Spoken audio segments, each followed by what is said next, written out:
Hi guys, another day, another ganap. For this video, kuyugtas ang ganap sa Binondo.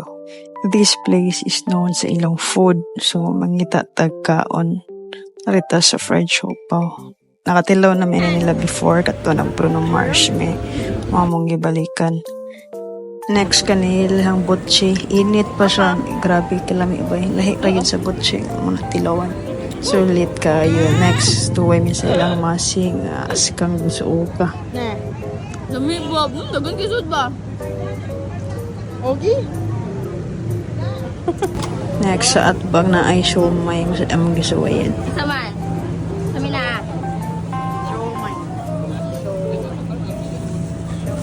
Kanila, hiragid siya glasa bay. Lisod ani, mag-crave ta niya, wa ni sa toa. Sa unahan, na aning Korean drink, food, Taiwan sausage nila. Ang magisuwayan nila ang drink o ang kanilang sausage. Balik pa miyan ni before miniuli kay lami man siya. Nag-take out sad be. After naglakaw-lakaw, minapod sila aning Korean street food. Syempre, ato ta sa ilang egg tart. Famous nila nga egg tart.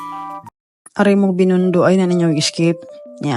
Suway sa feel aning tanghulo nila. Favorite man dyan yung strawberry.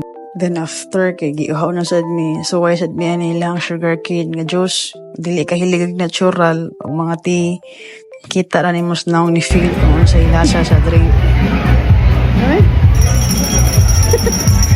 Marata siya guys.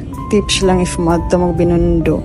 Palit mo ginagmay lang sa ay mapalit og daghan para sa di mo mabusog dayon daghan sa pagmatilawan. After ayan mo decide kung unsa gyud imong kanon. Thanks for watching.